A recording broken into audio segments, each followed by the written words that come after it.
Hey everyone, welcome back to Sir Fox Learning Channel. For today's video ay magvi-video reaction po tayo about sa isang video na napanood ko na naman sa TikTok, social media, about the changes sa senior high school program. Ayan. So ang dami kasing speculations about the program, alisin daw, papalitan or whatever. So tingnan po natin yung isang, ito ay galing sa TDC naman, Teachers Dignity Coalition. Ayan, kay Sir Basas ba? So ayan, panoorin po natin ang video ito. Ano ba yung update about dito sa sinasabing changes sa senior high school program. At kung bago ka sa channel na ito, huwag mong kalimutang mag-subscribe, hit ang notification bell on.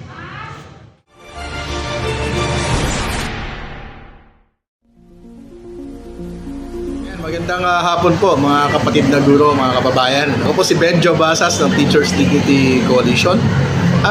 Kanina tinanong ko ng mga bata, ng mga estudyante ko, dito, kung next year daw ba ay meron pa rin grades 11 and 12. Yes, meron pa. Siguro ang iniisip nila ay yung nabalita, na babaguhin na at magkakaroon na ng malaking pagbabago, sa senior high school program natin. Dito sa panukala, na ipinasa ng mababang kapulungan, yung magtatapos ng grade 10, sila ay may options, di ba? Either pipili sila ng academic option or technical vocational option. Sa academic option, kung gusto nila maging nurse, doktor, abogado, or whatever, sila ay mag-take pa rin ng grades 11 and 12. Ayun yung tinatawag natin na University Preparation Program. So, after nila doon, pwede na sila mag-enroll doon sa chosen field nila. Pangalawa, yung pangalawang option ay TechVoc. Right after grade 10, diretso sila sa TechVoc. So, TESDA yung magbibigay nito. And then, based on that program, i-assess sila. Kung ano yung certificate na pwede ibigay sa kanila. So, pwede sila magtrabaho afterwards. Ngayon, merong isa pang option para doon sa academic. Ito yung tinatawag natin na honor assessment. Sabihin, kung pumasa yung mga bata na grade 10 completers doon sa isang stricto na eksaminasyon na ipapacilitate ng Department of Education, pwede na silang magtuloy sa kolehiyo, hindi na sila mag-grade 11 or 12.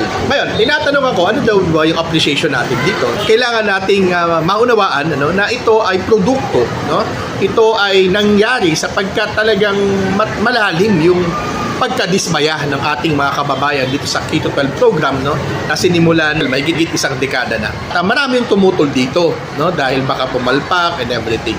At yun nga, yung mga nakikita po natin, na reason kung bakit tumututol yung mga tao, ay nararamdaman natin ngayon. At kung titignan po natin yung mga promesa, itong K-12 program ay tatlo, basic.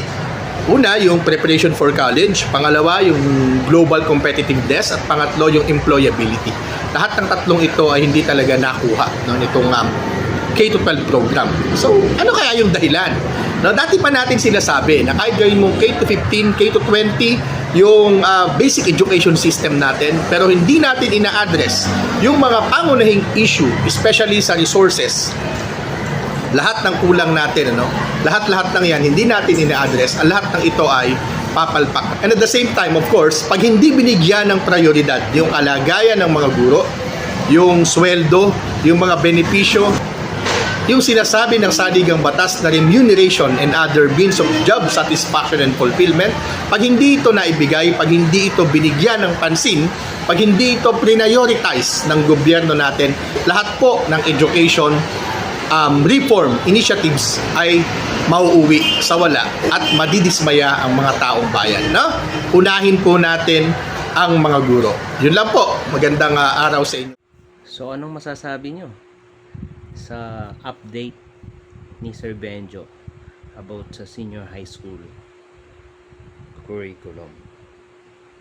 At sino nga ba talaga ang may kakulangan?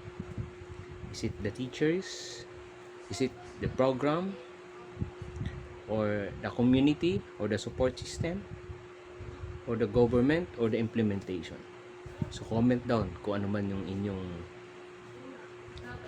nasa puso about the program. So thank you for watching. Happy learning, everyone.